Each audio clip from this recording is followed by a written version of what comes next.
हर महीने की 27-28 तारीख को मेरी कंपनी मुझे सैलरी मेरे एटीएम में डाल देती है, यानी मेरे बैंक अकाउंट में डाल देती है। अभी मैं हूँ दोहा कतर में।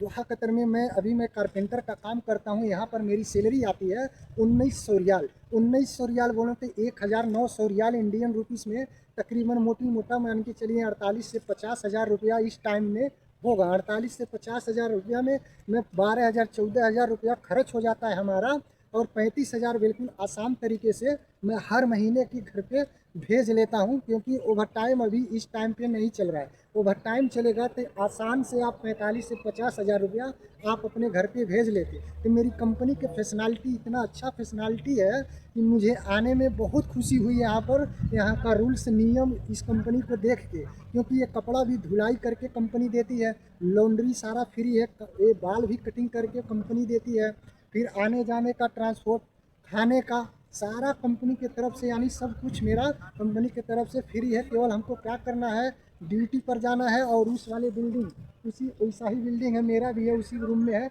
उसी बिल्डिंग में मैं रहता हूँ। नीचे उतरता हूँ, नीचे उतरने के बाद वहीं पर आके मैं खाना भी खा लेता हूँ, और खाना खाने के बाद डायरेक्ट मैं आके सो जाता हूँ। सुबह में फिर बस पे बैठता हूँ, आप बस भी देख सकते हो, उसी बस में मैं जाता हूँ डेली का ड्यूटी। और ड्यूटी जाने के बाद मैं आता हूँ, खाना खाता हूँ, सो जाता हूँ। महीने का इंतज़ार करता हूँ कि सैलरी मेरा कब आएगा। सैलरी टाइम से आ जाता है 27-28 तारीख को। कपड़ा बाल सब कुछ फ्री है, खाना भी फ्री है, यानी टाइम से टाइम सैलरी है। बहुत सारे मेरे भाई परेशान हैं, वो लोग बोलते हैं कि मैं क्या करूं, कंपनी में आऊं कि आज़ाद वीज़ा में आऊं। तो मेरे भाई, आपको कभी भी आना है तो कंपनी में आना है, आज़ाद वीज़ा के चक्कर में नहीं रहना है। कंपनी में आओगे थोड़ा पैसा कम कमाओगे, लेकिन अपने आप को सेफ महसूस करोगे, आपको कोई टेंशन नहीं रहेगा।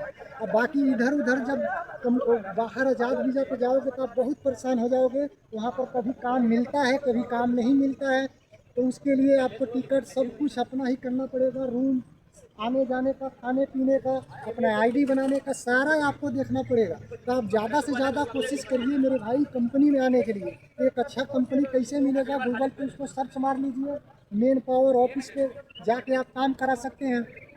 इसी तरीके से मैं भी आया था, सारा जानकारी लेने के बाद अगर यहाँ पर मान लीजिए कहीं पर आ रहे हैं तो उसके अगल बगल आपका कोई रिश्तेदार दोस्त है तो पहले उससे जानकारी ले लीजिए कि वो कंपनी है तो कैसा है, कहीं सप्लायर तो नहीं है, कुछ और तो नहीं है, मतलब टाइम टू टाइम सैलरी उसका है कि नहीं है। उसके बाद उस कंपनी में आना है, नहीं तो आने के बाद आप परेशान हो जाओगे, आप सैलरी भी टाइम से नहीं मिलेगा। बहुत सारी कंपनियाँ ऐसा है। तो ज़्यादा से ज़्यादा आप कोशिश करिए कंपनी में आने के लिए। आज़ाद वीज़ा के चक्कर में मत रहिए। आज़ाद वीज़ा के चक्कर में आने में आदमी लोग आने का तो आ जाते हैं, लेकिन वो भाग भी जाते हैं बहुत जल्दी से, क्योंकि उनको काम वाम बराबर मिलता नहीं है, वो परेशान हो जाते हैं, खाने के लिए भी परेशान हो जाते हैं। मैं 14 साल से कंपनी में हूँ, बहुत सारे लोग भाग भाग के कंपनी में आ रहे हैं, यानी कन्वर्ट हो रहे हैं आज़ाद वीज़ा वाले। तो आज़ाद वीज़ा में नहीं आना। आज़ाद वीज़ा वाले जो पुराने आदमी हैं उनके लिए बहुत अच्छा है, बाकी नया आदमी